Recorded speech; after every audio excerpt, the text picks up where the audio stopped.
Hey, just in time.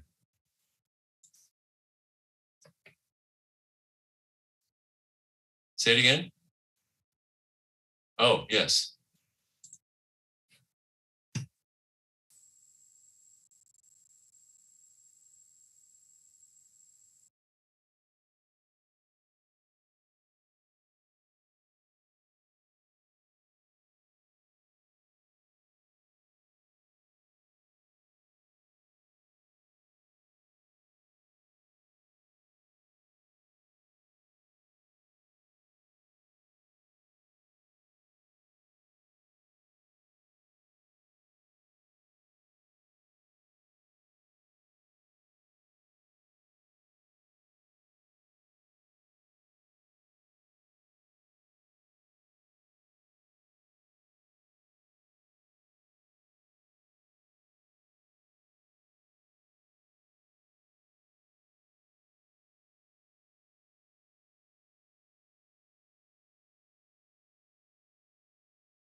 We're going to have to start over. Test, test, test.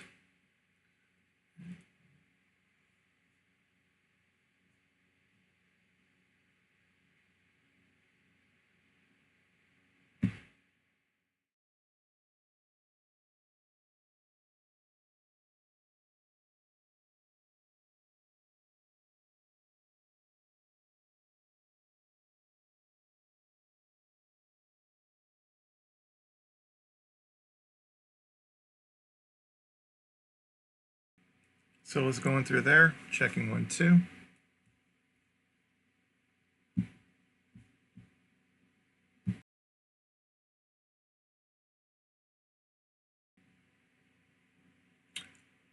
Test 1, 2.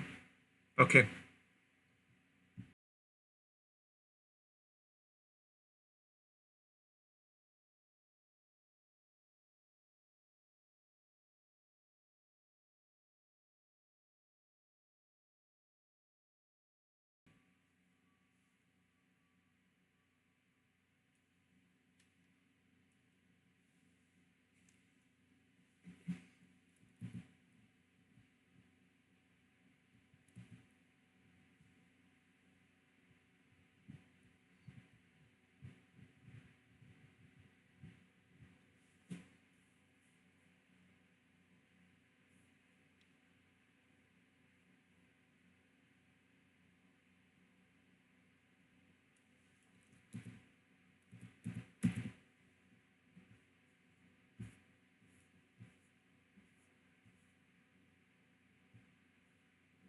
Good evening and welcome to Eye on the Future on our new day and time. This is season 7, episode 6, and today is today is Tuesday, June 7th, 2022. Tonight's topic is paramount since it is at the core of all our healing and transformation. I'm your host, Paul LaPlaca, alongside our in-house spiritual wizard, Jim Elkin, and our resident psychic extraordinaire, Lady Fontaine. She is also known as America's #1 love psychic and is a certified life coach and relationship expert. We can all be reached at radioshow@ladyfontaine.com. If you are interested in personal readings, healing, or if you have any topics that you would like us to address, email us to let us know. If we select your suggestion for a show topic, you will receive a free introductory 15-minute psychic reading or life coaching session from Lady Fontaine. If you'd like to be on our mailing list, please give our call screener your real email address so we can keep in touch with you. Call us at 319-527-6216. We would love to hear your stories about life and relationships. Call Lady Fontaine or her team of experts. We're all waiting for your calls. Since we are streaming video on YouTube and Facebook, for those of you who don't know, James Elkin is our healing expert. Say hi, Jim. And of course, our lovely psychic relationship expert and intuitive life coach, Lady Fontaine. In case you're wondering, she's the pretty one with the pink headphones, minus the beard. If you miss a show, you can find us at Eye on the Future Radio Show on YouTube and Facebook, or listen to the podcast on Blog Talk Radio, iTunes, or any other podcast platform. We've got a jam-packed show tonight, and we'll do our best to get every caller on the air to answer your questions. If you do call in, you will still be able to listen to the show while you're on hold. And before we get started, we just want to give everyone a gentle reminder that we don't select general questions to get on the air. Since this is radio or live streaming, we have many, many listeners, so we select callers with the most interesting questions that many or most of our listeners can relate to and learn from. Your stories are often similar to what others are going through, so callers with an interesting question and story are more likely to get on the air. Lastly, please follow us on BTR or social media, or subscribe to be notified of our new shows and leave us comments. Now, since this show is your brainchild, Lady Fontaine, I want to turn the mic over to you.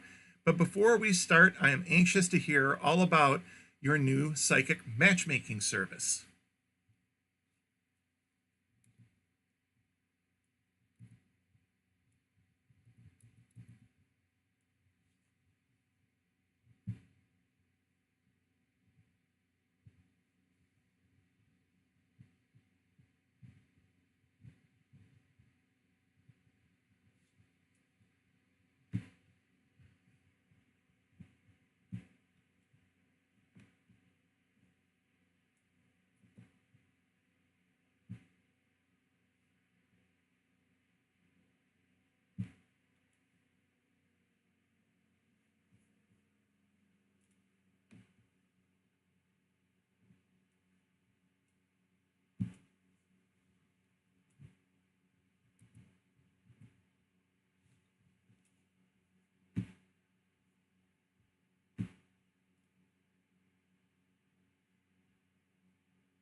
Well, Jim has been giving me violin lessons, which has been amazing.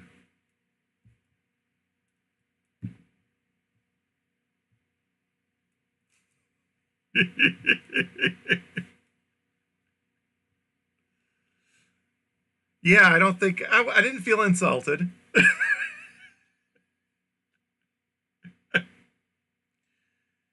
I do. It's really challenging, and it's certainly it's deceptive how difficult it is because I come from 40 years of playing guitar and mandolin and some other instruments, so my left hand is pretty good, but the bow is actually what makes the violin the tone.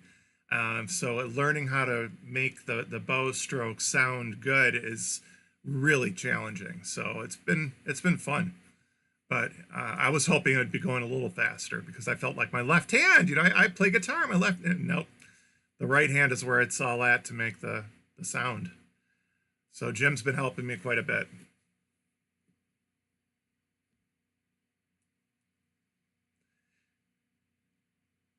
Well,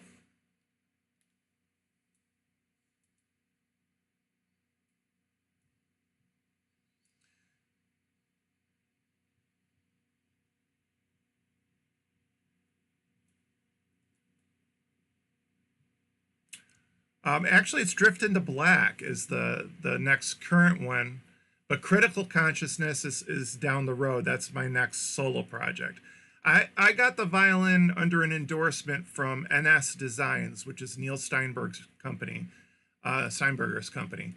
And the reason I got it was I was offered a tour in July in Europe, and I had all these tour dates lined up for 14 days straight. And I started asking questions like, well, that's great, but where are we going to do our laundry? And do we have hotel rooms? And what's going to happen if somebody gets COVID? Are we all getting in the van with the same guy, or is he staying in a foreign country? And they said, oh, those are all really good questions, but we forgot we asked somebody else to do the tour, right? So once I started asking questions, suddenly the tour was revoked. So I was like, well, good luck with the next guy because anybody who doesn't ask those questions. And I was like, we're playing in Romania, that's 60 miles from the border of Ukraine. And I was like, are you sure it's a good idea? you know? So that's why I got the violin. I really wanted to take it on this European tour, and that didn't happen. So I will be using it hopefully July 30th. My band ZO2, I'm playing keyboards for. Hopefully, I can learn one song by July 30th.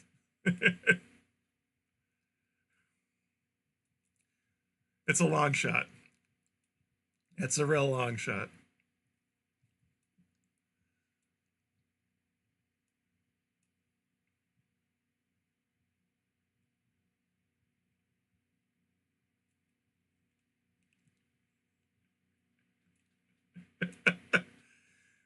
Yep, that's the point. They want to, kind of lure you in and then kaboom.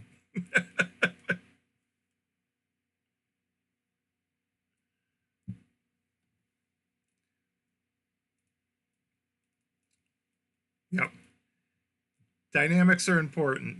The loud sounds louder if you give people something soft. So that range is what sucks you in. So then when the impact comes, it's even more ferocious, right? yes. Symphonic music too. Symphonic music will lull you in with some nice, soft stuff, and then boom, it is.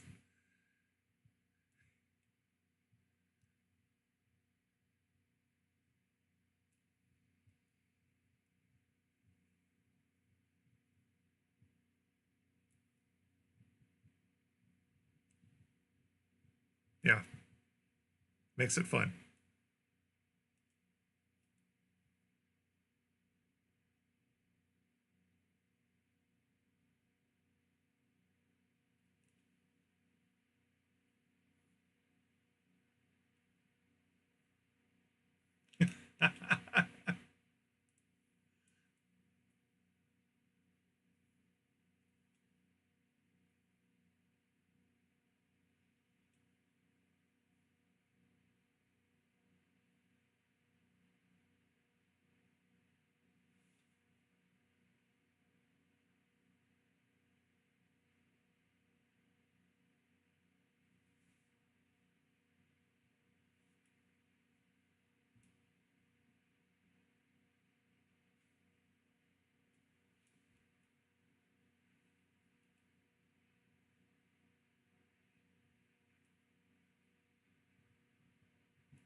that kind of an influence. And you're right.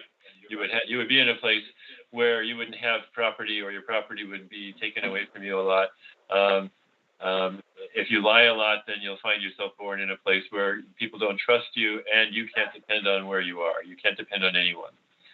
So if you see these things going on in your life, those kind of habits could be from the past of either of those, any of those three things that I just mentioned.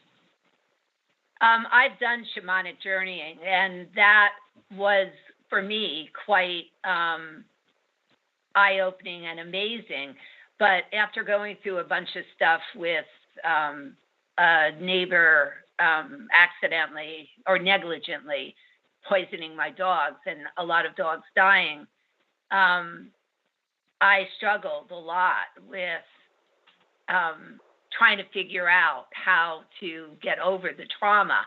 And what I love about psychology nowadays is that years ago, the approach to psychology was always just in your head. That's all. I mean, you talk. Nowadays, psychology addresses and understands the mind-body connection. And there are several techniques that I use, and there's many, many techniques that are out there that actually help you to build new neural pathways by various techniques or modalities. And the interesting part of that is that after you actually do these tapping or other techniques or eye movement techniques or whatever it is that you're using, the body continues, the mind-body connection continues to clear out all that glucky stuff in your energy and helps to build those new neural pathways to actually resolve it for like 48 hours after a session, which I find amazing. So I got certified in all this stuff because I was certified from the mid-1990s on thought field therapy, which was the original tapping process out there. It was developed by... That's what they call EFT now? They still have the thought field therapy. It's just not that well known. Okay. And it was invented by Dr. Roger Callahan, and he actually worked with an osteopath because he was trying to understand the actual energy meridians in the body. Mm-hmm. So he had a very standard, and that tapping process is still used worldwide. Where his is different is that there's many different algorithms. And I think I've told the story on the show many, many times about algorithms? What are algorithms? In this case, algorithms. How does algorithms apply in this case? Well, there's a very standard tapping process for thought field therapy where you start here, you're going here to the inner eyebrow, the outer, under the eye, in between the nose and the lip, the chin, below the collarbone, under the arm, and then the kamut, this area here. So if you're not getting the client's emotions down, then you change up that algorithm. And he has developed, and his wife continues. He's passed away, but his wife continues on the research behind it. She will change up the patterns and the frequencies and even the pressure of tapping. And that's what we call algorithms in the tapping process. But I also got certified in the EMDR and all of that other stuff because there's so much research behind that nowadays that really substantiates the amazing progress that you can make. And I'm living proof because I'm a 9/11 survivor, and I spent a good 15, 16, 17 years in traditional therapy just talking about it, and I was a mess. But once I started this therapy, I was able to resolve a lot of stuff, and wind therapy too. I mean, that helped me as well. Which one helped you the most? I would say a combination of the EMDR in a umbrella that has many different modalities. Those all were helpful because originally before COVID, I was going face to face with a therapist, and it was eye movement. Then they started doing a bilateral tapping process, and which still, I mean, you're working with being able to build those new neural pathways. And I actually find that You like much the tap- more for me. Like the tapping better than the. Yeah. I do. Well, to That's me, fine. the eye movement was starting. Get But the there's light bar actually- with all the little lights that go back and forth. No, actually, never they did were that? they were just using like a little dangle Yeah. thing. And we Yeah. tried it when even, through Zoom, and I didn't like it. There's actually in the original thought field therapy that I was certified in the mid 1990s, there's actually part of the original, the main algorithm has eye movements in it as well. Huh. And it always bothered me. I'm not big on the eye movements. I'm not. So for me, the tapping is Mhm. really the key, but it is so effective. But more effective is that what I was saying earlier, nowadays psychology has identified that link between mind and body. So you don't just work with this, you work with the body. You identify in your body what the feelings and emotions are.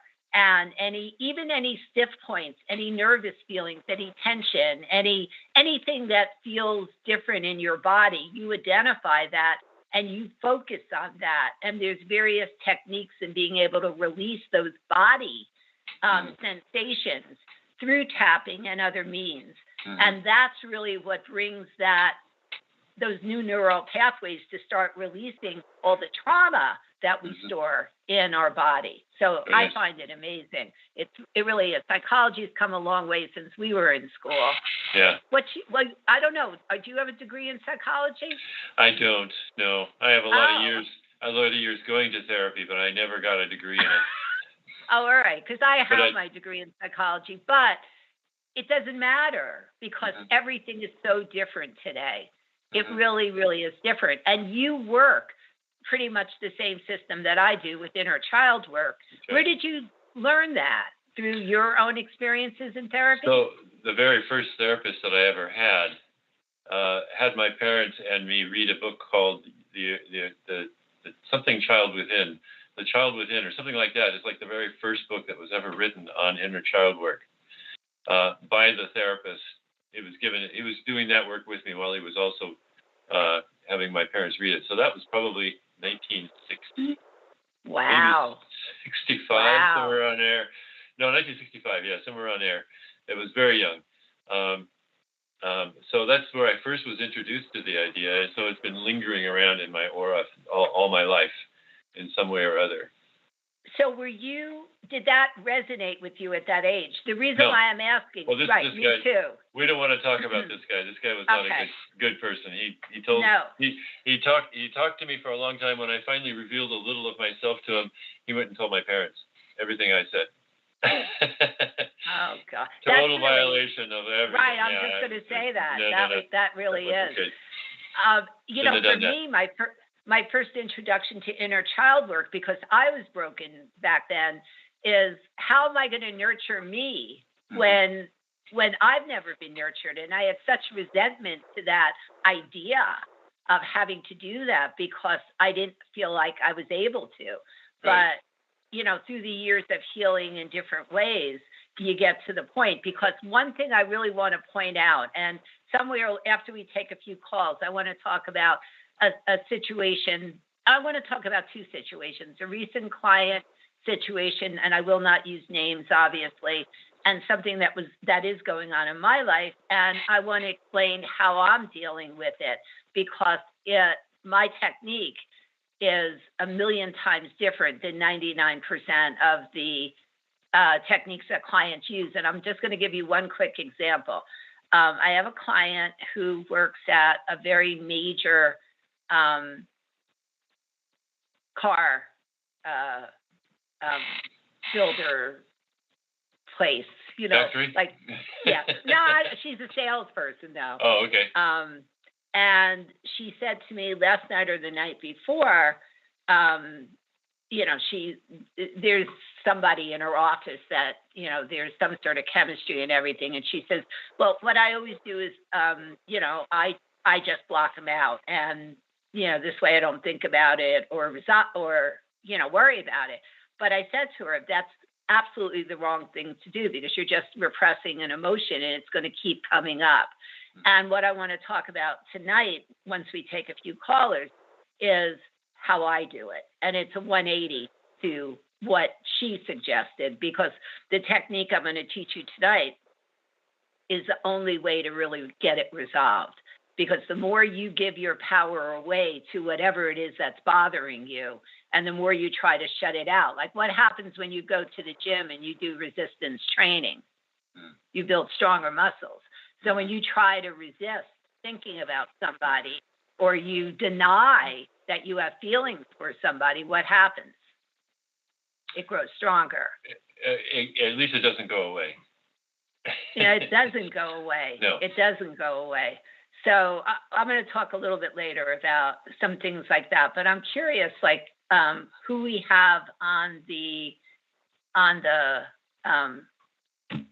switchboard. Do we have any callers that are ready? It looks like we've had a few that have been screened. Let's see. You want to pick one?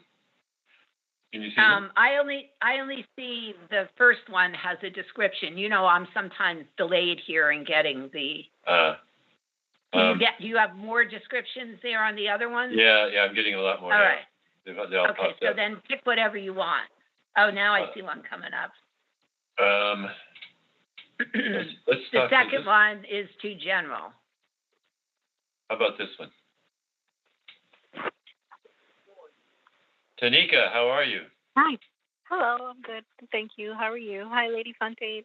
Hi, how are you? You doing good? I'm okay, thank you. Okay. So- So what's going on? What's your question? Tell us what's going on with you. I just wanted to know, Lady Fontaine, what you see in areas of my life, future-wise, for health and moving. I recently went through a surgical procedure on May 20th. I'm hoping I did the right thing, and I'm wondering if I'm going to have any more issues or any health setbacks that you see. And also supposed to be moving with my mom because she wants to move, and so I'm not able to live on my own yet. Of course, there's some things that I want, and so I would have to go with her. And I'm just wondering if you see a good thing or not around a move, something like that with her coming up. Are you moving south with her? Yeah, it's supposed to be in the Florida area. Yeah, that's what I was feeling, which surprises me. I didn't think you would be doing that, but I could understand the necessity of doing it right now. As far as health goes, and I'm going to let Jim talk to you a little bit about what's going on, but as far as what I still feel there's a snag somewhere. So after this surgery, are you having issues still, or is it just slowly getting your strength back? Because I feel your energy depleted, and I do feel some snag in your body. So where do you stand right now? It's like slowly getting my energy back, and it's like a heal inside. It was a surgery on an organ inside, so it's like not comfortable on a daily basis to be healing wise, because it's an internal thing. So it's very uncomfortable daily to sit here like this. Mm-hmm. You gotta feel it, and it's like not like you can touch it or fix it. It's like inside, so it was really painful, and it's also uncomfortable. But they tell me that's the healing process that I have to go through, and it's different because it's something internal. So it's just uncomfortable. Uncomfortable meaning painful, or uncomfortable meaning there's other things you're seeing? Like irritated. I feel like it also is like contributing to maybe like a little bit of digestion issues, and so I'm just hoping that I did the right thing, because it was removing something that was not supposed to be there. But at the same time, I was so wary of letting it go in that area finally of my body, because I had a feeling that because I'm sensitive, it would be like this, like cause disruption. So I'm hoping that I didn't do the wrong decision by going through with this. I don't think you did a wrong decision from a psychic perspective. I think you're going to be all right. But I want Jim to dig into this because he's the healer here, and then I'll sum it up. So, okay. So is it like when you're in certain positions, so you move certain ways, things tug and it doesn't feel good? Yeah. And it's like okay, that's all the suturing that they don't just sew up the skin, but they sew up layers inside when they come back out. So it takes a while for all that connective tissue to figure out how to move with your body well. And it's still healing, so it's going to take some time. I think you did the right thing, and it's there. You're right that's what you have to go through. You take several weeks for it to get better, and you're only halfway through that. So you should probably about 6 weeks in, you'll be saying, "Oh yeah, it's okay. It's much better now." Okay, I hope so. I can't wait. It's so uncomfortable. Yeah. I hate to not feel strong, and I feel like so not strong. Yeah. I know you do. I mean, I could feel it in your energy. You really seem depleted. I don't know what else to say. Jim, is there anything that you could suggest to her from a Chinese? Well, I know you. I don't. Well, is there anything you can suggest? Yeah. Well, you have wounds. Excuse me. You have wounds. So one of the tricks I would say is, maybe think about arnica, which is a healing herb. And that's the best thing for after surgery. I once had a I was thoracotomy. taking that. I was taking keep that. on I have taking it. Okay. Keep on taking it. I'm telling you, I had a thoracotomy. Am I saying it right, Jim? Yeah. I have a scar that's this long on my side, and I was fine, absolutely fine. And I was on. There's a medical grade of the arnica that you can get for surgical procedures. It's different. So Google it online and see if you can get it. It was tremendous for me. Okay. In addition to that, think about bone soup. Okay. Because collagen, he's brilliant. He's brilliant tonight. I agree. Go ahead. So because it has a lot of collagen Perfect food. and it's the right food, because you need to build a lot of matrix back up in your connective tissue. So you want to bring more of that into your body. So bone soup, if you don't have bone soup or you don't know how to make it, or you can't buy it in the store, what you can do is just take a whole chicken and put it in a pressure cooker, and you get bone soup real quick. You can do the same thing with soup bones. Put them in a pressure cooker, 45 minutes. And a beneficial side effect of it, because I go on to bone broth fasts, is it really works almost like a facelift. It really does, because it's the perfect nutrient for your body. It is. It tightens skin, and it helps beautify your skin as well. Oh, I have to try that. Oh, nice. Okay. So that's just like a little side benefit that you might experience. But Jim is right. He's nailing it. Okay. I could try those. Okay. Yeah. When you make bone soup, you don't have to just make it with just a bone and water, or just a bunch of bones and water. You can make a stew out of it, but the whole idea is to get as much of the collagen out of the bone as you can. And the pressure cooker is a great way to do that, because it really heats the collagen up and distributes it through the soup. You can tell if it worked by letting the soup cool down and it turns into Jell-O. It's really quite interesting. Oh, nice. Could you eat the Jell-O itself? Yeah. Oh yeah. That's what it is. And Jell-O is also collagen. So yeah, you can do that. You're right. It is. Yeah. So I like these suggestions, except you get all the sugar or sweetener with Jell-O. So the bone broth is best, and you could also buy. It's horrible tasting, but you could actually buy bone broth powder. But it doesn't mix in well. I've tried that. I've tried it, putting it into bone broth to like triple the benefits and everything, but it's not as good. I mean, it just doesn't work as well. So I like all those suggestions that he said. But I feel you did the right thing, Tanika, and I do believe that you will be at a point, if it's 6 weeks, if it's 8 weeks, if it's 4 weeks from now, whatever it is, where you're happy you did the surgery and you feel like this is the beginning and the start of something new. Oh my God, thank God, question. because I haven't heard good news in so long, so that's like really I positive. know. Like lately my days have been such bad news and bad experiences, like each day. Like just I'm really sorry. just been very heavy, so that's good to hear. Yeah, it'll be. I'm sorry. I had a real quick question about the dietary stuff. The bone broth soup. Is the Vietnamese pho considered bone broth, Jim? Gosh, I don't know. I've never tried it. Oh, it's delicious. But I believe it's a real slow cook process, and it uses the full the bone marrow from like a beef leg. It's Then it supposedly. Yeah, that would do it. That would do it. Long slow cook or a high pressure cook. Yep. You know. It's delicious. That's the benefit for me. But it's very full. It's salty though. It's very. Full It is. of There's sodium, a lot of right? sodium in it too. But Yeah. it's Vietnamese pho comes in this huge bowl with all kinds of vegetables, and it's really, really delicious. See, that's the way to do it, even with bone broth, is to add in some onions and Right. mushrooms or whatever it is that you like. Then you're making it into a meal that you're really enjoying. I mean, I sip bone broth just for the collagen boosting effects of it. I'm Right. telling all my deepest and darkest secrets.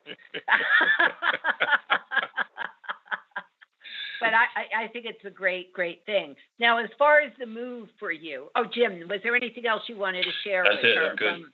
Okay. Yeah. So as far as the move goes, I think for now, you should just make peace with yourself and do it. I actually feel the move almost feels a bit transformational to me. So getting out of New York for a while and heading south feels like it's the right thing for you to do. I don't know that you'll always be down there, but I actually feel you can build a quite interesting life there if you chose to stay. So what I would urge you to do is just get your mind around the idea that you're moving and go try to heal, have a good time, and see what opportunities afford themselves for you there, and keep in touch with me. I have a feeling it could work out pretty well for you. If not, you could probably get into a situation where you are headed back wherever you want to be within, months. I'm not saying right away. But how did things ever turn out with that court case? The lawyer, I was waiting around for the longest, and he had asked for a different time date from the judge.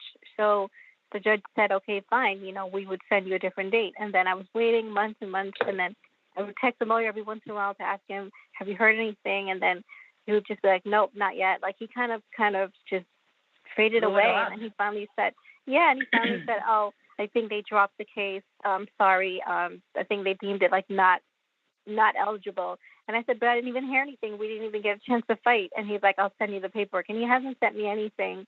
So I never even got a case, and I haven't been working all this time. I've just been like living off of my savings, which is also dwindling. And that's also why I'm not at a good point mentally and emotionally, because I don't like to not be working. And also like that. That's why I worry about being around my family too, like my mom and stuff. I don't know if they're the healthiest for me to be healing physically, like something like this around. So that's why I worry, because I don't have anything lined up right now, and I'm around them, and even something happened today, I don't always feel supported. So I worry about my body dealing with this too now. And if going to Florida will bring money and be able to be processed for me or not, or, if I'm doing the right thing. I feel it could work out well for you. I really do. Okay. So that's why I want you to get your head around it. And some of the things that we're going to talk about today might also be beneficial for you in helping you to come up with some techniques to help you sort of get more grounded. And something is easy. I mean, it's so easy to ground yourself, but something as easy as, when you get down to Florida, walking on the beach, barefoot, if you can do that, and especially if you're at the edge of the water and you're having the conduction from the water and the sand or rocks or soil, it's phenomenal.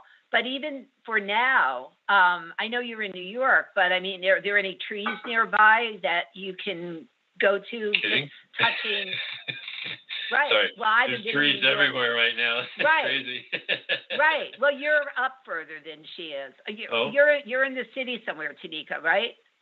I'm in Long Island in Suffolk County, Long Island. Oh, yeah, you got lots you're of trees fine. there. Yeah. You got trees all over. Find yourself a nice tree-filled park, and just hang out for a while. And just sit next to a tree, lean on a tree, hold a tree, talk to a tree, cry to a tree. I know it sounds corny. Smell a tree, whatever. Do it, because that's but just hold the tree and really feel. I mean, the tree is the most grounded and rooted thing that there is. Absorb Yeah. that energy. It will And- help you. Here's an interesting thing you can also do when you're with that tree. What I like to do is I like to sit down on the roots of the tree and like read a book for a while just to kind of soak up that energy. Good. And I like that. and you can give the tree a gift as a thank you. I can love just- that.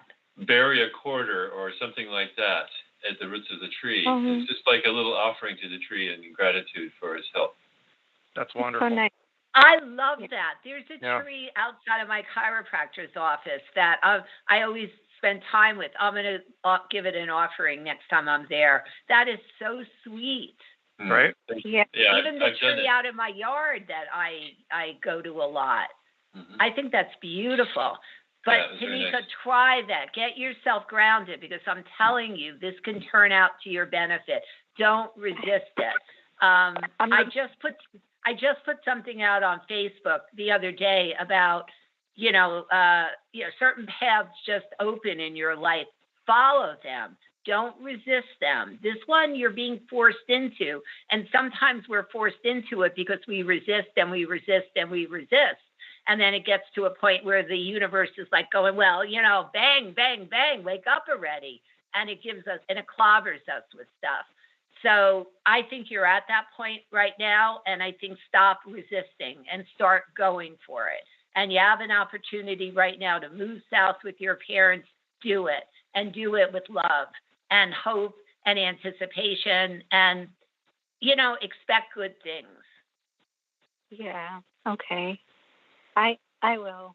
I just they've been so toxic, especially my mom to me for a I while. know. So it kind Aw. of scares me to have to be around them. But I will do what For you said. now, And it's not Yeah. permanent. And maybe somebody could think of a way for you to sort of block out the toxicity. Jim, do you have any thoughts on that? yeah, because who do Oh. I have up here? Just Frank. Like that's nobody. I have no one else up here. Oh, okay. Well, I think the tree is a great idea, actually. That's what I do is I run away. I go and find myself in a different place. Wait till this thing stops.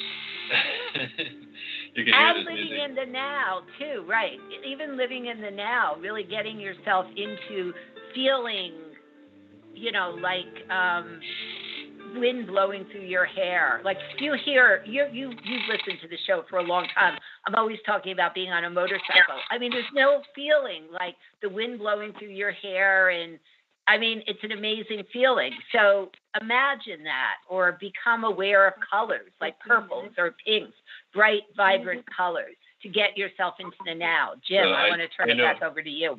I know. Zipping it Yeah, up. that's okay. Thanks. I know a healer who, when he finds himself going in places in his mind that he doesn't want to be, he just imagines himself being a horse that's running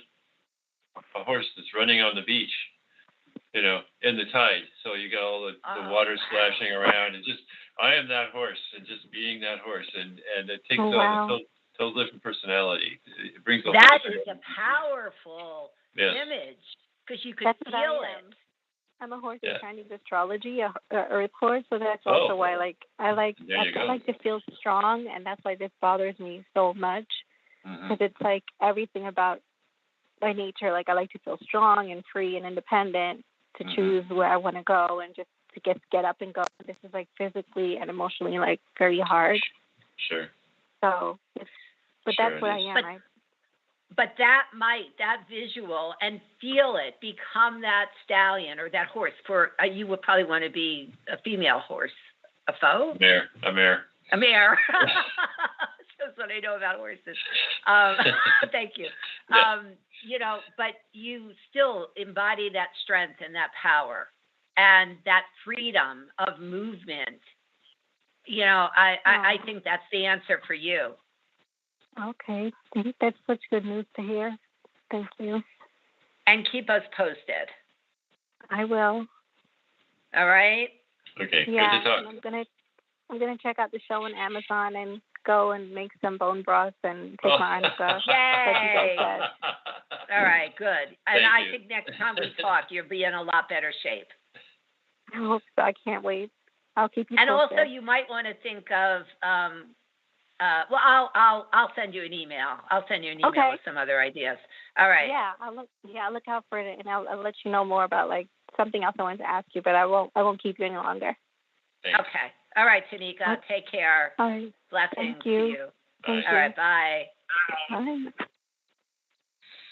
All right, Okay. before we take our next caller, because a lot of things are triggering in my head after talking to Tanika, I want to talk about some of the things that I was hinting at earlier, and I think it's a big I don't know if I want to say problem or issue in how we address problems in our life.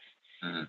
I mean, the typical person, when they're bombarded with problems, be it financial, love, friends, money, whatever it is, where do they look? They're past. The average person doesn't. They look to fix the problems all I see. around them. And what's the best that we could ever expect to achieve by just fixing the problem in front of us? Just temporary Depends on the solution. problem. Depends on the What problem. did you say? It depends Well- on the problem. I mean, if my battery Well, goes out, I'm going to obviously- fix it. Obviously, right. But if you have a repeating pattern of the Mhm. battery always going out, or that constant car issues or something like that, just to continue to patch everything on the outside, where is it going to get you? Obviously, if something is hemorrhaging, you have to fix it. You have to fix it in the moment. But there's the biggest problem that I see with the majority of my clients anyhow is that, okay, so we're not happy at work. We'll work harder at work. We'll go get a new job. We'll get a new boss. We'll try to get a promotion. We'll do all these things external to ourselves rather than, and this is already So the you're third saying we- job in the past 6 years or something. You're saying we change our context instead of changing ourselves. That's what the majority of people do. That's Correct. right. Yeah. Right. And that's the problem. Mhm. Instead of looking outside, and that's something that, obviously we couldn't keep Tanika on the phone the whole show, Yeah. but instead of looking at, oh God, my dwindling savings or my dwindling health or anything like that, what happens is when you do that, you're giving all your power away to the problem. And what my big suggestion is shift that focus back to yourself. And an easy way to understand that, it's a little bit more difficult with health issues to really, I think, embody that. But let's assume that you're in a love relationship and that love relationship isn't going well. And, being America's #1 love psychic, I get a lot of calls about relationships. Yeah. And the majority of people give too much, say too much, try to fix too much, think about too much. I have people who call me that are waiting for years for somebody to pick up the phone to call them, rather than honoring themselves and being able to shift that focus back to themselves to determine what it is that they really need and want out of life, and then go get it. Because when we're sitting and waiting or wanting, and I talk about wanting a lot, I mean, if we look up the definition of want, it's lack of. So based on the law of attraction, if you sit around wanting Joe to call, you're going to have more of wanting Joe to call. That's exactly what you're going to attract into your life. If you keep your focus on yourself and work on filling all those inner gaps within yourself, you're honoring yourself. And when you honor yourself, what happens? The universe starts honoring you with sending you things that match the same vibration that you're at. There was something I just saw before the show on Facebook that I actually am going to post in the next day or so. The picture of Sam Shepard, and it says, even though there are days I wish I could change some things that happened in the past, there's a reason the rear view mirror is so small and the windshield is so big. When you're headed, where you're headed is much more important than what you left behind. And that's a great philosophy, but it's not really true. Because, I mean, it's wonderful to look ahead instead of holding on to all the trauma from the past, but we can't just say, all right, I release all the trauma and magically it's gone. You have to work through it. And there's a million different techniques. I mean, Jim and I use inner child healing, but there's a million different techniques out there to help you do that. But the important thing that I'm trying to convey is that we give our power away to the problem 99% of the time. And once we start taking that power back and start asking questions, gee, how do I really feel about this? Or, what was the first time I remember feeling this way? Or where in my body do I feel it? Or, shifting that focus or identifying those sad and broken parts within ourselves and start nurturing those parts of ourselves rather than nurturing every memory of somebody who hasn't reached out to you for 10 years. Shift that focus where it belongs. And that's how you empower yourself and you honor yourself. Right. So that's the big message that I have for today, because I think that's the most important thing. We give our power away to our problems and we let them control us and ultimately, on some level, destroy us, because we lose faith, we lose trust, we lose confidence, we lose a lot of things when we do that. Okay. Thoughts? That's all you have to say? It's okay. Well, it's absolutely right, because avoidance is how we tend to, in our culture, how we tend to handle things. So avoidance would mean change the wife, change the job, change the house. Instead of, although, if I find myself in a house that requires more repair than I can possibly manage, I think that makes sense. That's different. Yes. But that is. Your face stopped moving on the video? I'm here. You don't Okay. see me moving? You froze up. There you go. Now you're There you moving. All right. We all froze up for a second. I don't know where Paul is, but maybe even he's feel working cold. on something.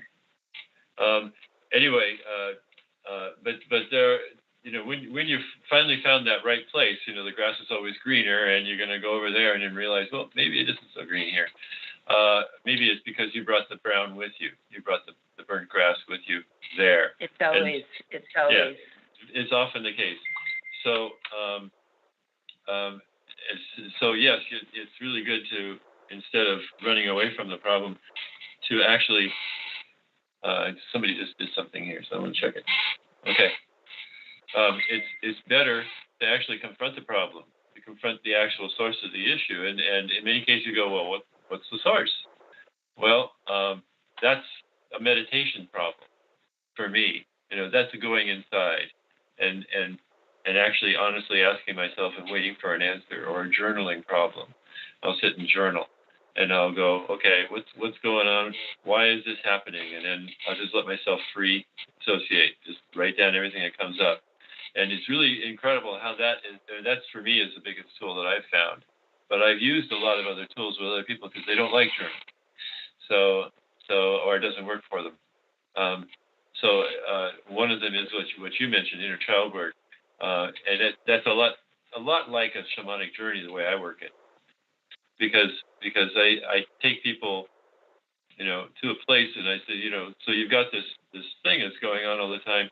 Where, can you find where that is? And I use the word, is it in your body? Because that's something I learned in the 90s, and it's really good. It really helps. Where in the body do you hold that?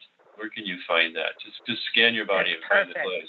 That's perfect. And then when you go there, say, I want you to go there in your mind and just be there for a while. What do you see? And then walk them through, and eventually they'll run to a person. Or I'll suggest it. Or a memory, even. No, it's a person. Always it's a person, and I'm looking for a person because I want them to be able to actually personify the part, the hurt part, so they can actually have an interaction with it and engage with it, right. and go to that part every time it shows up and say, so what's going on? Why are you showing up right now? And it's really incredible the way that works because people are suddenly given a leverage where they didn't have it before to be able to understand what's going on inside themselves. It's like opens up the egg, the shell of who they are. That's awesome. Yeah, it really is. It's a lot of fun. But I've worked with EMDR. I have a friend who's a therapist in Connecticut, and he wanted to swap EMDR sessions with me. So we did that. We did back and forth. So I was And training how did to that do work it. for you? Right. How did that work for you? I thought it was kind of interesting. It wasn't world shattering. It wasn't like, the things that really, the epiphanies that I've had and the powerful events that have cathartic events that have really changed my life. It didn't do that, but it was interesting because it's intended to induce a dreamlike state in your mind so that you can approach subconscious things and in a safe way and see them and understand them and work with that. So I like that. It's not like you're being told something by a therapist. It's more like you're telling yourself, and the therapist is just facilitating that conversation. Right. So it's your own material. Right. And I want to just sort of add to what you said before about how you work with your body. What I do is I try to identify in my body where I'm storing whatever kind of feelings or emotions. And then consciously, I just go inside my body and I start just starting out just as I'm here. I'm here for you.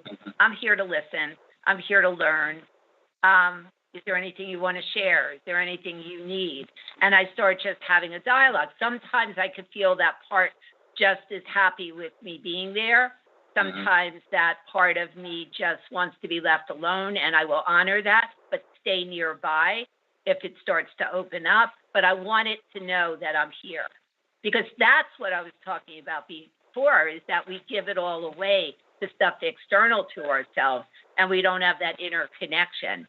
And right. Without having that inner connection and without honoring the parts that are broken and hurt and feeling so alone, we're never going to achieve anything. Because when I see patterns in people's lives, like no relationship ever works out, nobody loves me, nobody ever cares, every job, falls apart or whatever. It's something within ourselves that's causing that to happen, because your outer world is always a reflection. It's always a mirror of what's going on inside of you.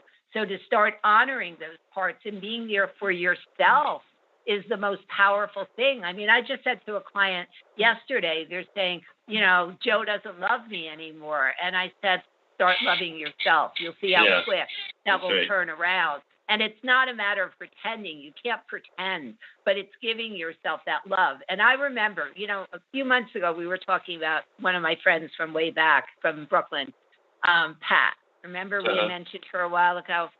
And I remember a long, long time ago, I'll never forget the look you gave me. We were sitting around having a seance or something, and I was talking about, being good to yourself and honoring yourself. And she said, I get my hair and nails done every week, and that was her. And it used to be mine. I can't, because you looked at me and I looked at you. And that used to be my idea of honoring myself. But there's other parts than the physical that we have to learn to honor and listen and hear and feel and get in touch with. And those are the parts that we're most afraid of, because we think that's where all the pain is. But truly, that's the only way to relieve the pain. Otherwise, you're going to continue in this perpetual pattern of pain and suffering. But there's another thing, too.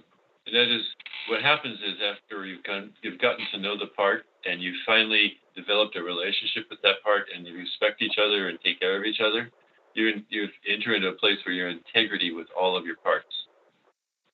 And when that happens, it's like a different world. It's like you're no longer fighting everything. Right. It's all of a sudden everything's moving smoothly. You have energy to do what you want to do. You can move forward. You can. I don't know. It's just such a different place than the place of seeing yourself as a victim to all the problems that are going on outside of you, but actually inside of you.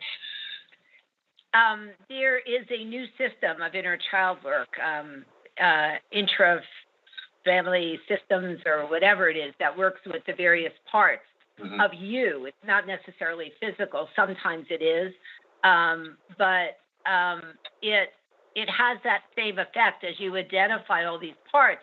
But you do have the sort of like the option of being able to put everybody around a conference table and actually make sure everyone's aligned with the same ideas and hear those opposing views, and understand what parts of you are in this direction, what parts are still closed off, what parts need attention or support, whatever it is. And the whole idea is to get everybody on the same page ultimately, which is virtually what you said, because instead of fighting and resisting, because there's always this internal struggle going on inside of us, instead of buying into that, you find that inner peace.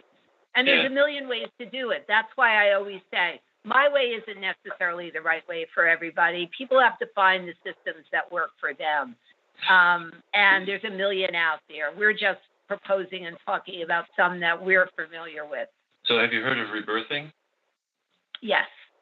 Okay. I actually went through an exercise maybe 30 or 40 years ago. I did not like it. Okay. You're supposed to scream and everything. And No, No, that's not what I'm talking about. So, what are you talking about? It's kind of another piece of type of inner child work, where what you're really doing after you finally connected with a part, but you realize that there's a tremendous amount of trauma. What you can do is you can rewrite the history of that part. Yes, I've done that. I've done that.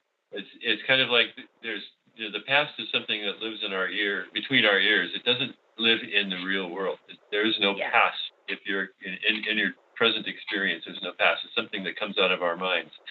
And there's some part maybe very seriously damaged, and a way for this part to be brought back to being in alignment with you could well be to give it a different history. To say, okay, that's one thing that happened, but let's see if we can have a different way of, who would you be if that wasn't your past?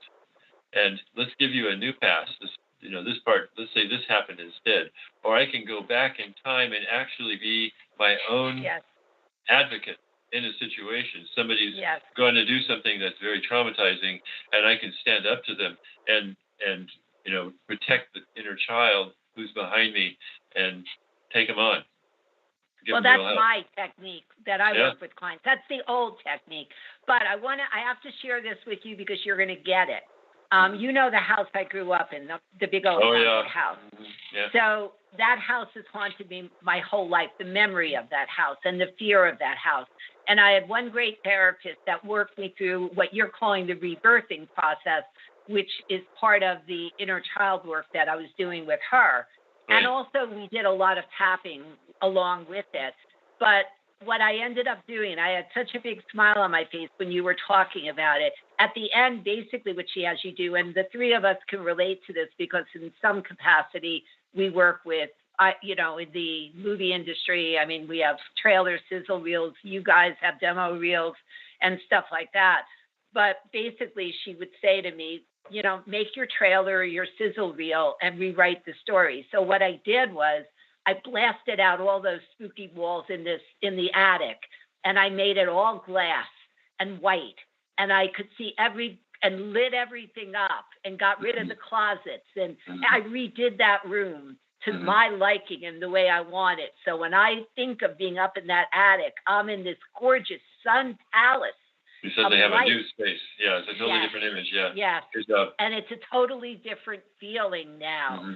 I mean, there are parts of the house I haven't worked through to that point yet, but I was able to do it with the attic. And that was a real spooky part for me because my brother used to tell me there was all kinds of monsters and demons up there, and I believed him. And that's why we have all these issues, because parents or older siblings or whatever tell us things that scare us, and then they tell us not to be scared. And that's where we start building that inner tug of war, because authority is telling us not to feel something, but we're scared crap. Yeah. I went through that a little bit too. Right. We all did. And even parents going, don't be scared, don't cry, don't be afraid, don't be this, don't be that. Problem is we are. We are all those things. So then and you're somebody feeling, should be nurturing us. right? You're not feeling validated because they're Bingo. Undermining what you're going through, and they're saying, "Oh, that's silly," or "Oh, it's ridiculous," and you're like, "Yeah, but I'm feeling it. Feeling it. And that's the Yep. problem. We lose our own perspective of what it's, we don't feel that we're entitled to feel bad. And then we're forced to feel another way, and we start feeling guilt because we don't feel that way. And that's why, what percentage of society is dysfunctional at this point? And All of needs, right, 97 or 98% for sure. Right. Because of that inner conflict. And those are the things that you do have to work out. You don't have to, but if you choose to heal your past and be able to move forward in a free, new, vital way, that's the way to do it. Right. You know, I had a situation. It gets a lot quieter. It gets a lot quieter up here. Yes. Right. Yes. I had a situation. Oh, Paul, were you just gonna Yeah, say I was something? going to ask, we're talking about healing our past, and I want to go back to the show we did on memory and how our memories are so flawed. Like we are, what we consider our memory as like a film of what actually happened is such a myth, and we buy into that myth because Yes. I know what happened. I was there. I remember you said X, Y, and Z, but it's like, how many times you've gone back and had your memory shown? Like, I remember a scene from a movie. I remember that scene so well, and I know the angle of that scene in the Right. movie. And then you watch the movie again, and your memory of that scene is completely different. off. And so Right. we all have to kind of think about our memories are flawed. We can't think of our memories and hold on to them so tightly as like that happened, and I know this is the way it happened. Our emotions color that memory so much that we have to be willing to accept that our memories aren't 100% accurate, no matter what they are. It's like they're colored. And unless you have an actual videotape of what exactly happened or an audio tape, you can't trust your mind to replay the memory. You can't even trust exactly that. as it happened, So what we're trying to heal is not only what happened in our past, but our emotional baggage that we attach to that, which is way more powerful than any factual occurrence. It's like that thing in your mind is so built up by your emotions and the reaction to it that's what we have to learn to let go. It's like, it's not even 100%, that's exactly what happened. It doesn't matter. It's what we choose to hold on. What I Right. always say to clients is, it doesn't matter what really happened. It's what your perception of what happened is. Right. And how it hurts you that matters. But what you just described is what I call false truths. Right. I mean, we believe it to be true, but that's what matters, is we believe it to be true. That's the way it made us feel. That it hurt us in that way. Does it help And you to let go, though, to recognize that maybe all that pain is based on something it didn't even happen that way? Cognitive behavioral therapy works with that concept. For me, cognitive behavioral therapy is not effective because I'm such a strong believer in your beliefs dictate everything. Right. So you can't change my beliefs by telling me my beliefs aren't true.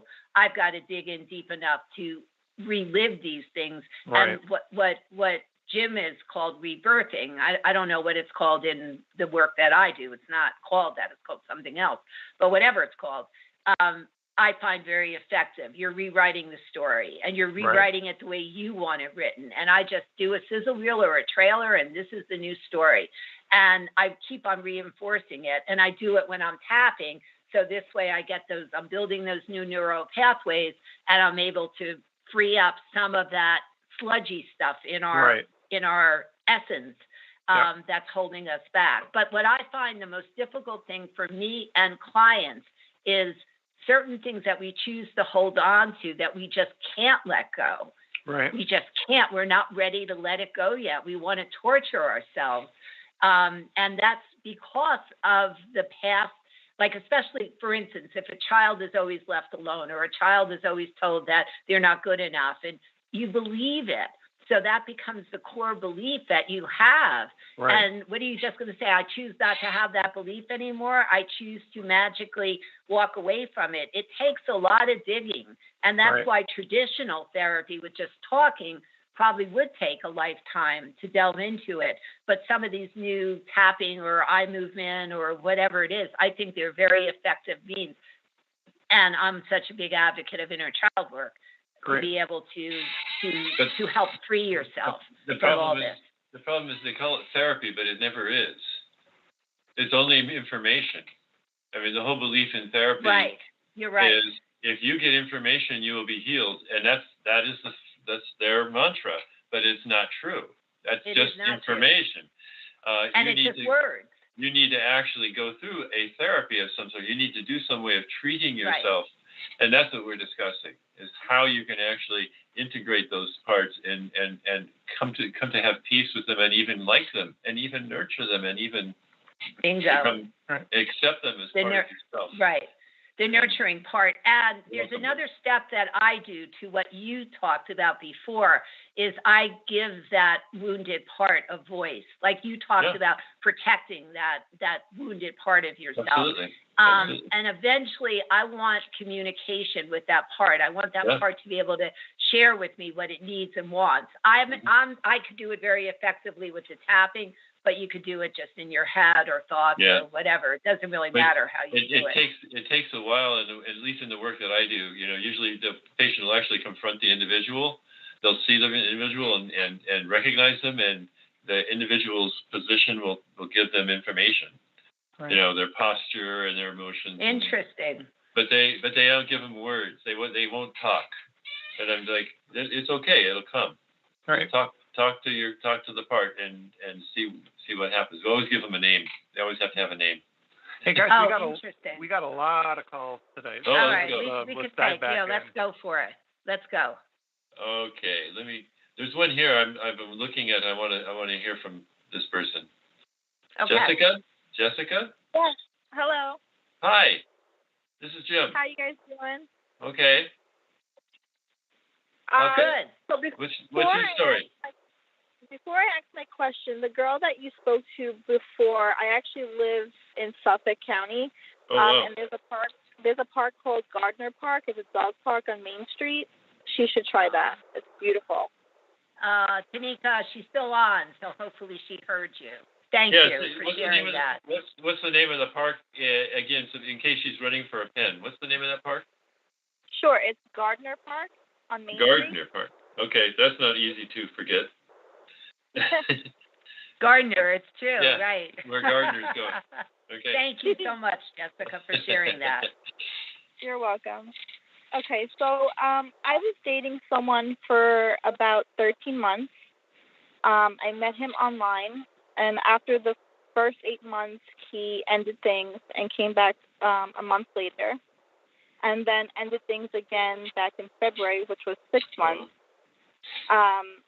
He recently liked my dating profile, and when I liked his profile back, he blocked me from messaging him. So I want to know, what is his deal? All right, what's his first name? You have to share that with us. What's his first name? Colin. Colin. Okay. All right, let me look at his energy. Jim, is anything going on in your head while I'm connecting? Because I'd like a male's perspective, actually. I'm just trying to think, why would I do that? Oh, I really liked her. She scared me. But there's truth in that scary. Yeah, It's not so there much, is. oh, she's scary. It's his issue. It's a Yeah. Colin issue where he wants, consciously I could feel in his energy, he truly wants the relationship. He really almost, I don't know that the right word is idolizes you, but there's a fascination and there's almost like a fantasy about you that he has. But then when he gets it and he's confronted with it, it digs deep into his lack of self-esteem and a lot of the issues that he has, and Right. he gets scared and he runs away. It's that easy. And, the show that we did before, the last show we did was the show based on different attachment styles. And it's really important when you're in a relationship that you have a complementary attachment style. Otherwise, you're always going to have this sort of push and pull kind of thing. Like somebody who has an avoidant personality style needs somebody who's secure in the relationship so they can balance that.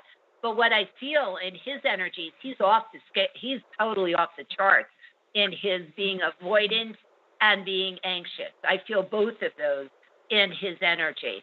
So I feel you will unfortunately have a perpetual cycle with him Doesn't mean he doesn't care. And that's something that my guides are saying emphatically to me, because I believe he does care, and I believe he cares a lot. But I don't know that he's able to get out of his own head and his own fears long enough to be able to enter into a productive and healthy relationship at this point. Too bad he's not listening to the show, because maybe some of the techniques that we've talked about would help him, but he really needs to address it himself. But what I would highly suggest is that times that he steps forward, there's two things that I want to mention. Anytime he does step forward, to me, it feels like you guys go right back to where you left off, right? Is that true? That is 100%. And I want you to stop doing that, because every time you do that, you automatically send a subliminal message to him that he's doing everything right, and you've got that door wide open for him, and it will become a revolving door. Now, I'm not saying, hate him or, shut him out or anything like that. What I am saying is, have a little bit of emotional distance. Let him feel like, oh, maybe I shouldn't have acted like that. Maybe I shouldn't have been so distant. Maybe I need to do something different. Because if you say it outwardly to him, I'm telling you, I work with people 24/7. It goes in one ear and out the other with men. Sorry, guys. But it does. Men don't get it when you try to tell them what you need or want. That's why I wear earphones. He says that. What, Jessica? What does he say? He tells me that he self-sabotages himself. Mm-hmm. And honestly, I haven't spoken to him since Valentine's Day, and that's the day that he completely stopped talking to me. But what gets me is that he keeps looking at my dating profile, because I can see when someone looks at it. So I'm just right. And then when you want to do something, he blocks you because he's afraid. He knows what he's going to do. He knows he's got issues. But I would say the key point here, I'm big. I don't know if you listen to other shows that we've done, but I'm very, very big on communication. And it has to be open, honest, and vulnerable. And I feel with him, it will be hard to really get him down to that level. But I would say if you are ever in a dialogue with him and he is trying to get you to re-enter into a relationship with him, you got to get him talking. And you've got to say things like, look, we've done this before. We've been, on this go round a few times. Really, what's holding you back? So he says, well, I know I self-sabotage. Then you have to say why. And even if he doesn't answer you or he doesn't know the answer, that question will get him thinking. And that's a way to help him and sort of guide him through the process, because he's stuck. He's stuck, and that's not going to change until he's ready to get unstuck. So I would say for right now, don't hold your breath and bank your life on this guy. He's got work that needs to get done. You can help the process, but you can't heal him. Right. And I've been trying to move past it, and for some reason I still want him. But every time he ends things, it's always, oh, we want different things. You want marriage and kids, and I don't want that, or I don't know if I want that. So it's like whiplash. He's afraid. And he's got wounds way back from his childhood. I could also feel there was an adult relationship that he was involved in that feels like it was almost devastating to him. He's got stuff that we all have baggage, and we all bring stuff into a relationship, but he has the awareness, but he's afraid to deal with it. He needs a plan. And honestly, if it was somebody, if I was in your shoes, I would actually be very direct and say to him, go work it out in therapy, or find some method of doing something, or go to a workshop or seminar or shamanic journeying or something in order to get your mind straight. And I would make that as a requirement and a boundary before I would open my heart to a man like that.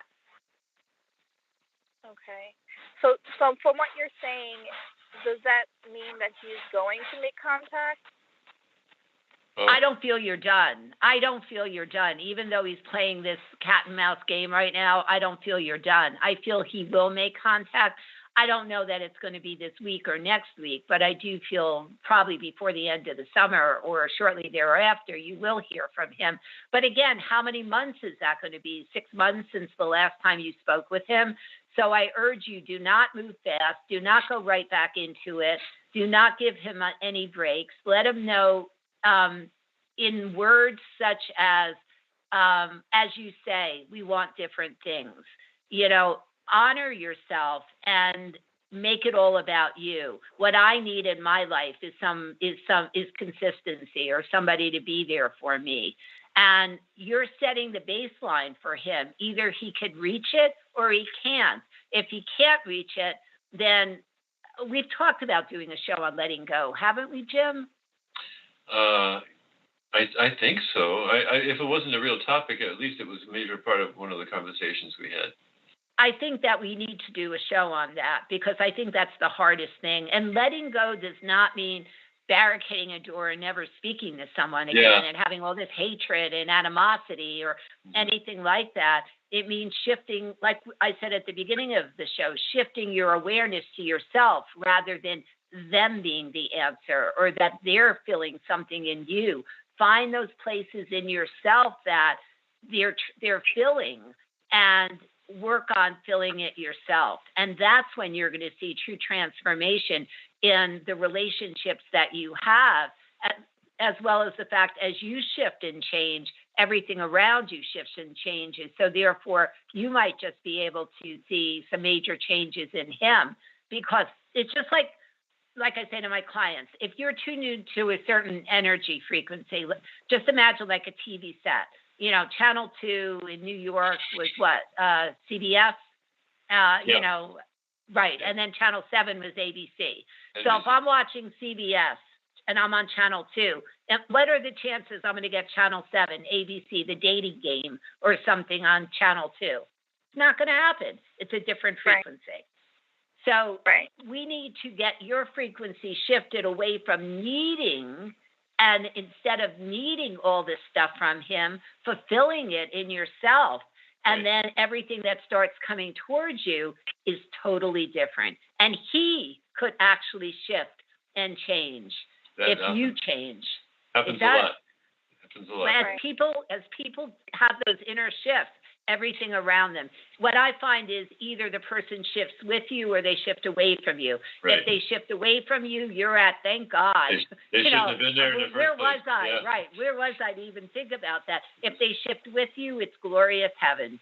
So it's a win-win situation, Jessica. You just have to really embrace some of this stuff. Look at my website. I don't even know if I still have a blog up there or not. If not, one day maybe I'll get it back up there. But there's a million articles that I've written on the internet that talk about all these topics. And listen to some of our past shows. But I think we're going to have to put it. We're going to have to put it on our calendar to do a show on letting go. Oh, we actually did one 2 years ago. Oh, we did? Yeah, we did. Well, then it's time to do one again. I just looked back on our scripts, and it was in December of 2020. Oh. We had another one, Letting Go. So Art of Letting Go was season 5, episode 12, and then the Letting Go of Resistance was season 6, episode 3. Oh, I like that one. Go back, Jessica, and take a look at some of those shows. They're on Blog Talk Radio. Did we do them? No, we were video. We were live streaming them too, right? I think so. You can see what we look like. So you can either get them on Blog Talk Radio or on YouTube or Facebook.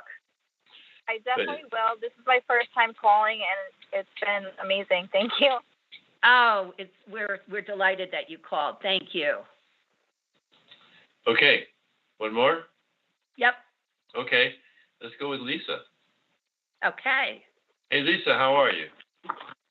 Oh, thank you. Hiya. What? Hi. I wanted to tell you that you had told me that I was going to want to go back to a relationship I had left. I was with someone for 22 years, and I'd been gone over a year, and you saw them wanting me back, and we were still in touch, and I had told you, no way, I don't have it in my heart to go back. Well, what happened is he passed recently, within last couple of weeks, and it was a surprise to me. I'm so sorry. That's horrible. Thank you. And it was a surprise to him. And before he passed, I mean, he didn't have knowledge of him passing, and I certainly didn't. He was talking to me about spending more time with him, and I was, you know, discussing it with him, and I was thinking about it, and he was talking about, you know, buying maybe a tiny house, that kind of thing. So what my question is, Lady Fontaine, is we had 22 years.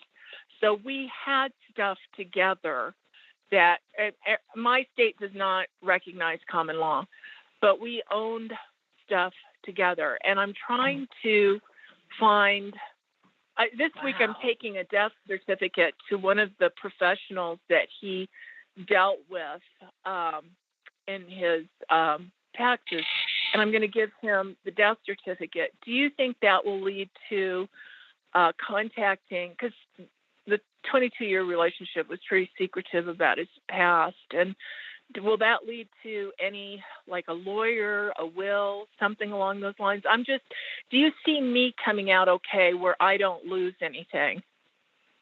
That's a toughie, because you're in a state, you know, that doesn't recognize common law relationships. When you were talking about bringing the death certificate and stuff, is this a place that he worked or that he had investments or what? No. Because if you're working with like a bank, most likely they're not going to be able to work with you. If you're working with a person, no. I feel some flexibility.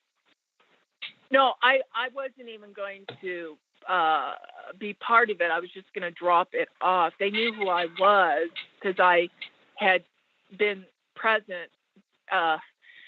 I wasn't involved in that way with him. It was a place that he hired. He hired them as a consultant for. It was like a very high caliber agent. Person, a professional that he had consulted for taxes. So what is it that you're going to drop off a death certificate, and what are you hoping to get out of that? Well, that will open some doors. Maybe they know of something that they could pass it forward to maybe another like professional. Money. He would. Like no, money? No. Okay. My question is, am I going to, whatever happens, will I be okay? Am I standing firm on what I own and nothing will be taken away from me? Oh, I mean, yes, no relative. Yes. That I could give you assurance. I thought you're trying to ask me what you're going to get from his estate, if anything. No. And you said you jointly own stuff. I don't see anything that you've jointly owned being in jeopardy. You may need an attorney down the road. You may need something to help iron this out. But I do not feel that you're going to lose anything. And I don't feel that anybody's going to come knocking at your door to throw you out, evict you, or take anything away from you. But there may be a fight involved with this. As far as getting more than what you already jointly owned with him, that's what I was thinking you were asking me. And that's where the only way I see that is if, for instance, this place that you're going to drop off the death certificate, if they owed him, $25,000 or something. No. He lived above board. He did not. No, he didn't owe a penny to anyone. He was a very well. He thought things out. He was very careful. No, he didn't live like that. No. No, I mean it in reverse. Like, if somebody owed him $25,000 or something, that you could most likely claim a portion of that. But right now, if your question is, are you safe? You are safe. I see no. Oh, good. I see no I have no fears. I have no red flags that are, there may be things to iron out and ways that you do have to re-register or, Yeah. whatever Oh yeah. things. But, Yeah. and you might need an attorney to help you do that. But I am not feeling you're at jeopardy of losing anything. My bigger question to you is, in lieu of the fact that you started to talk about rebuilding a future with him and then he suddenly dies, how are you processing everything? Well, we weren't. I was not committing to rebuilding with him. And I was being honest about it. He was more talking to me about me spending more time with him. I was still going to keep where I live, and that we did not say we're just going to come back and merge everything.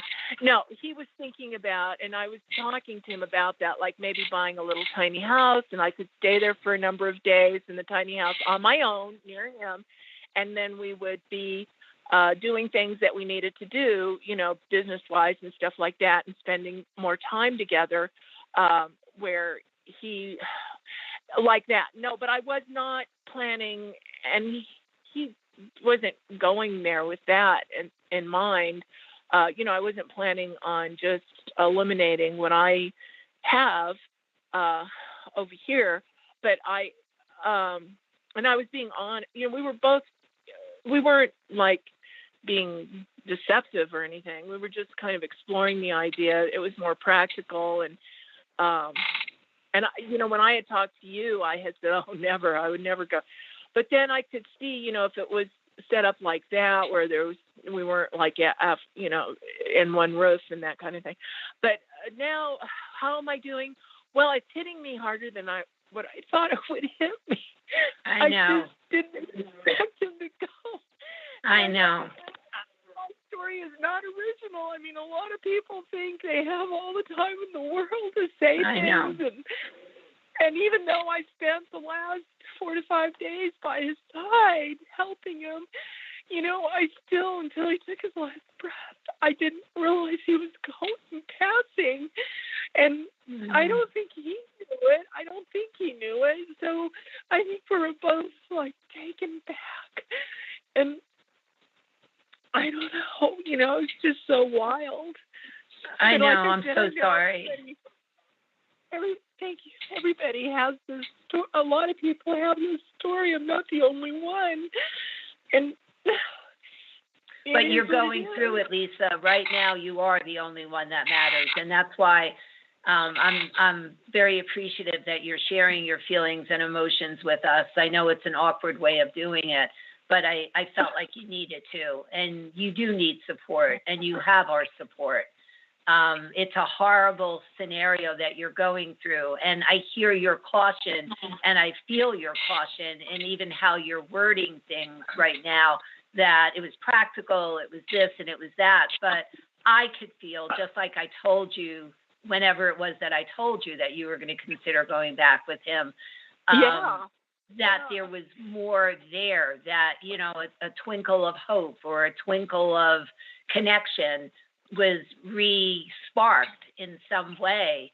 And that's what I want you to be in touch with and not let fade away, because I know it's so hurtful and so painful what you're going through. I mean, I can't even imagine, but don't lose the magic of what that reconnection was all about. Don't make it all dollars and cents or all practical. You guys connected in a very special way, and you miss him and you care for him, and you need to allow yourself to feel that. I hear embrace every word you're saying. The weird part about this, we were together for 22 years, and for 2 years before I met him, before I moved to that town, I dreamt about him. Dreamt of him. I knew you were going to say it. I knew you were going to say that. I felt it. I knew it. He was very eccentric, and he was very unique, and he was in the town. I had never really been there, lived there. I didn't even like the town. It didn't even appeal to me. Yeah, so you're very psychic. You were picking that up. And then I dreamt in detail, and the dreams I kept knew it. coming to me in detail night after night for months.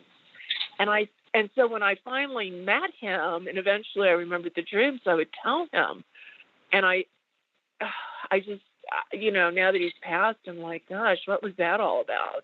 But that's so special. Those memories are so special. And our perception here on this planet and in this dimension is that time is linear, but it isn't. All time is happening at the same time. Therefore, past lives, present lives, future lives are all unfolding at the same time. I know that sounds corny and way out there, but it's a fact. And one thing that I learned, I mean, I don't know if you even know this because I don't talk about it a lot, but when I started out psychically, I was a medium. That was my goal. I went to the most phenomenal medium many years ago, Suzanne Northrup, and she told me things about my dog sitting next to me and all this stuff that was bringing tears to my eyes. And it was an amazing experience, and I wanted to bring that to the world. And Jim worked with me for years to help me because I've always been psychic, but I didn't know how to turn it on. I didn't know how to turn it off. I didn't know how to communicate with the other side. And I mentored under Suzanne, and Jim worked with me for many, many years to get me to the point. And I forgot why I'm mentioning all this, but I honestly feel that you need to keep that connection with him, feel him in your heart, know that he's there with you because he is. Oh, I know what I was going to say. And what I was told way back then was that when somebody passes on, they're actually closer to you than when they're in the physical body because you're no longer separated by the physical. You're totally soul to soul at that point. So carry him in your heart, carry the strength of him in your heart, carry all the great attributes that you saw in him, and even the specialness of the dreams that you had before he even entered into your life. Keep that in your heart. I mean, I struggle with death. I think we all do, but they're here. They're with us, and don't lose that perspective. Jim, do you have anything to add? And sometimes when you give yourself a quiet moment, you can sit down and take all those things out and look at them and talk to him. And I don't mean take them out of a drawer. I mean take them out of your heart and kind of put them in front of you. And look at him and talk to him and let him know how you feel and listen to what he has to say to you. Thank you, guys. Thank you. It's always our pleasure, Lisa. And I'm really Thank you. sorry for your loss. Yeah, same here. Thank you. Good night. Thank you. Good night. All right. Do we have anyone else? Or do we have a little bit of time to talk? We have a little Because bit of time. that's a heart-wrenching story. Yeah, it's a very sad story. And, I'm glad that we had the fulfillment of her prediction, but I don't remember seeing that it wasn't going to go, that he was going to pass away suddenly, which is horrible. Right. We do have somebody else. What do you want to do? We could. Do we have a good caller with an interesting story? It seems We've like had it. great callers tonight. Yeah, it's been really great callers. great stories, and I appreciate all of you. Julia, are you there? Yes, I'm here. Thank you. Hi. How are you? Hey. Good. Wow, that was a very amazing and sad story, wasn't it? Yeah. Tearjerker. I was almost crying. Like that. Right. Yeah. I was almost crying. So how can we help you? Yeah. What's your story, Julia? Well, my initial reason for calling was about relocating. I live in Florida with my mother, and we're going to be moving to live closer to my daughter. She just had a grandbaby, and she lives in the Kansas City area. But funny! I was getting Chicago for some reason, but oh yeah, I don't know. Okay, I don't know why Chicago was on my mind, but go ahead. So Kansas City area. Yeah, and what's crazy is my ex has been coming like into my thoughts and even into my dreams.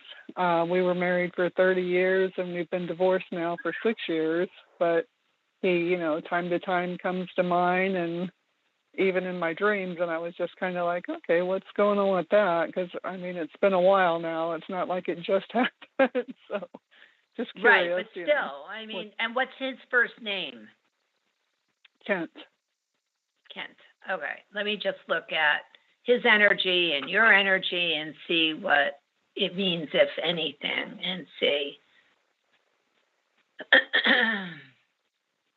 The first thing I want to mention is something that you haven't even asked me about, but I actually feel this move to the Kansas City area. I feel pretty good about it. I don't feel you being the most energetic about it, but I feel very, very good about it. I feel things ultimately have the potential of working out to your favor.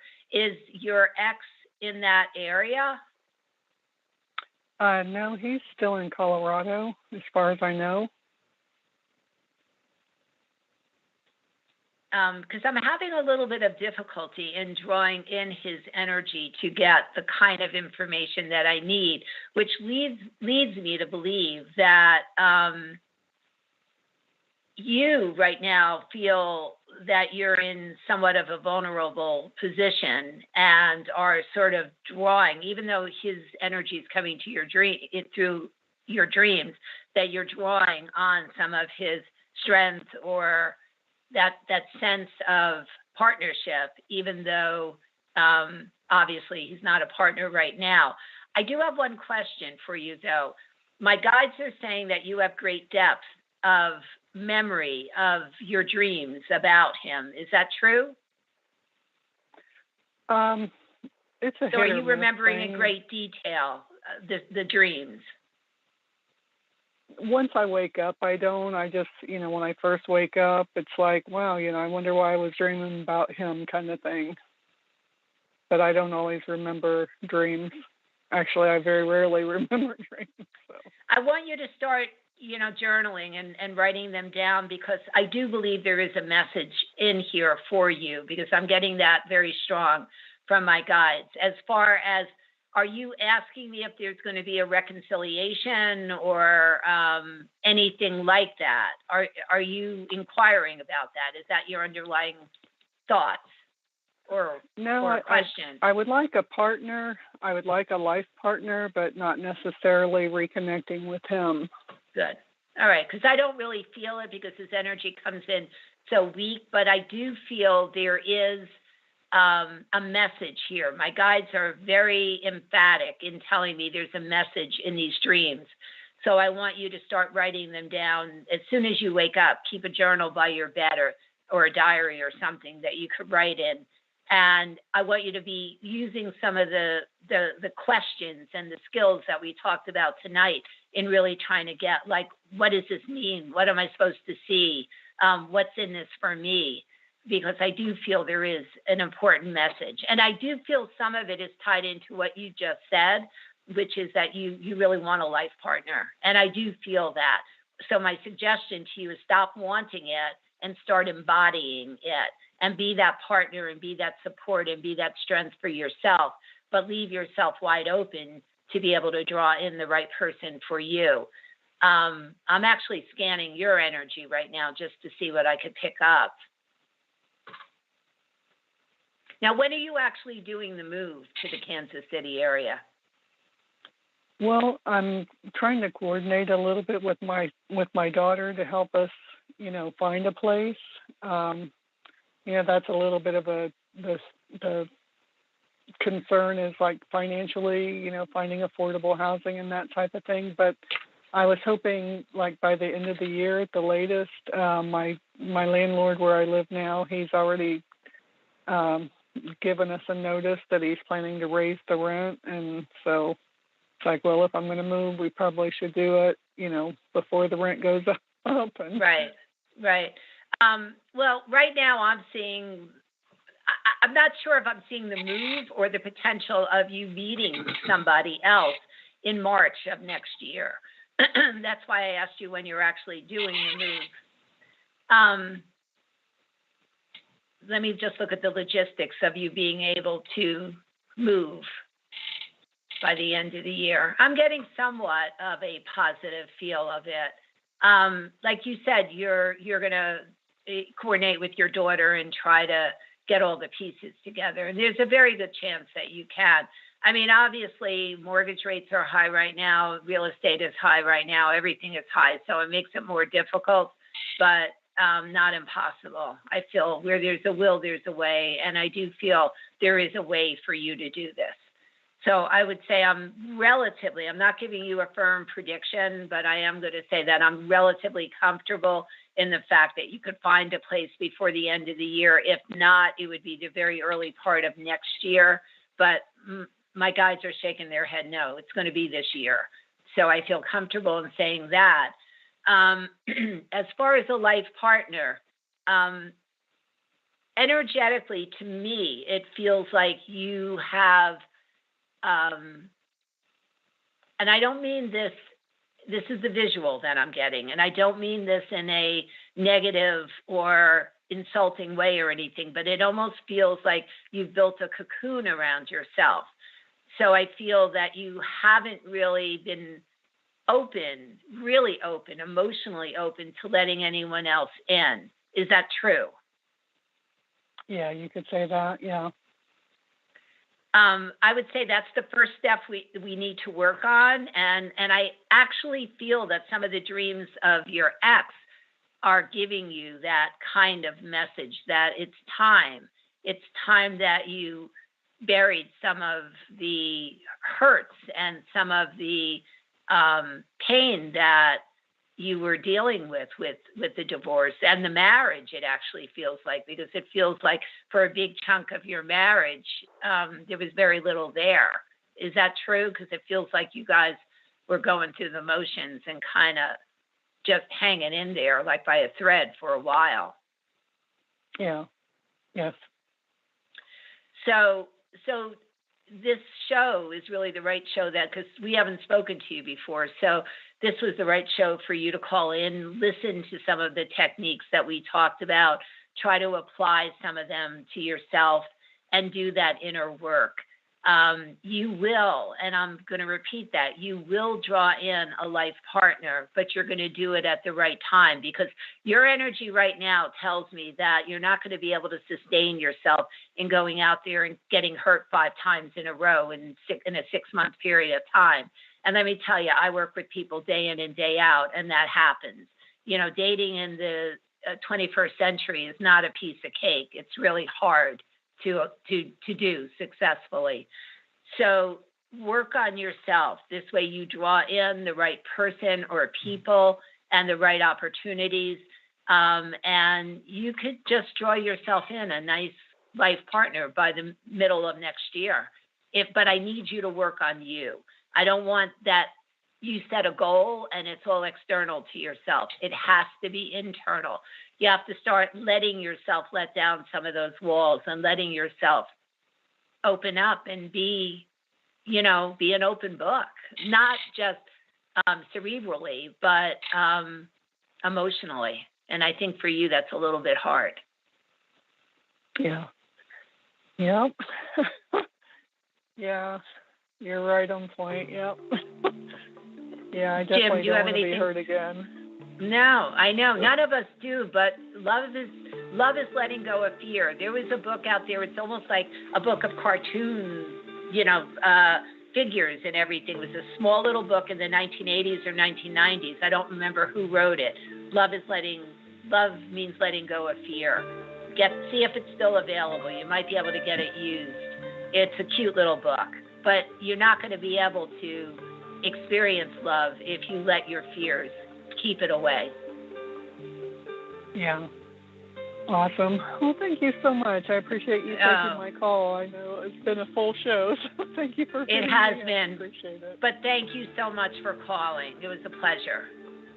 Oh, thank you. Thank you so much. And good luck to you and blessings. Have a good night. Okay. Good night.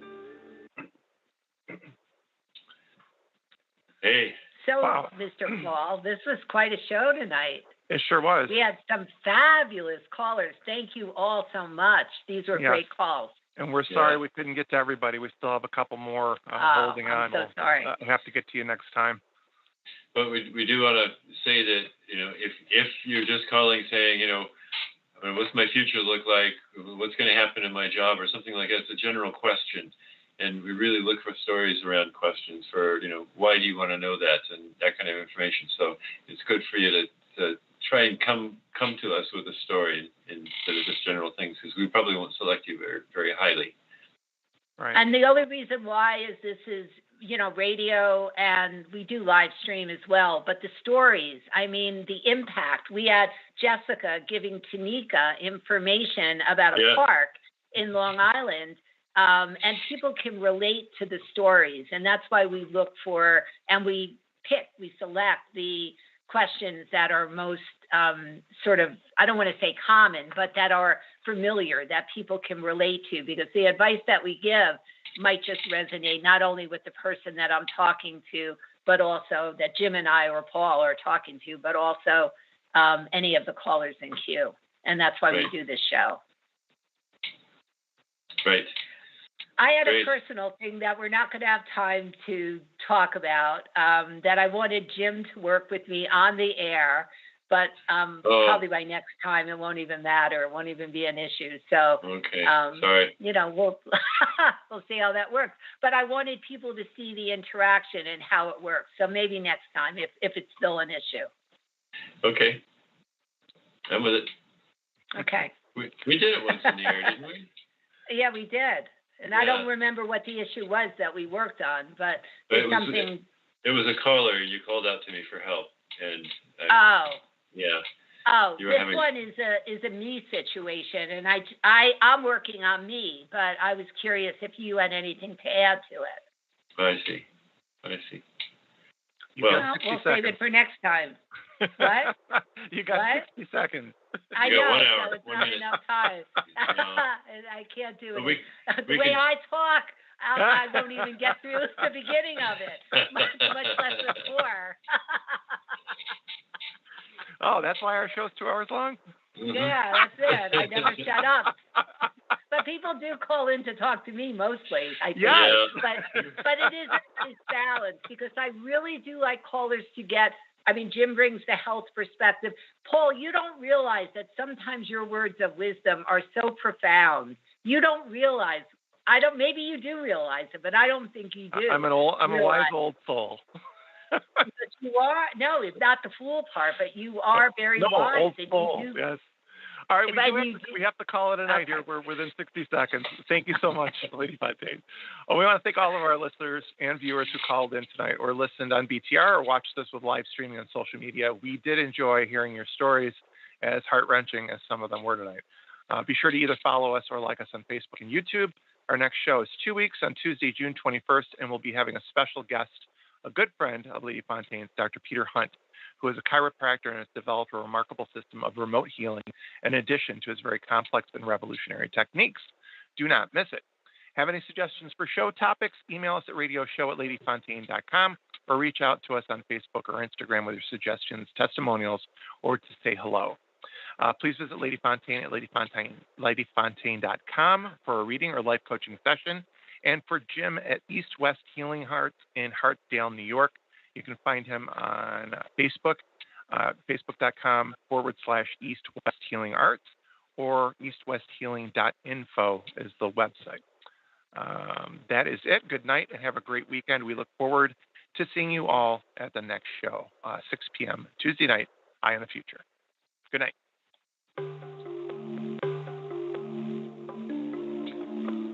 Another great show, thanks to our callers and wonderful listeners.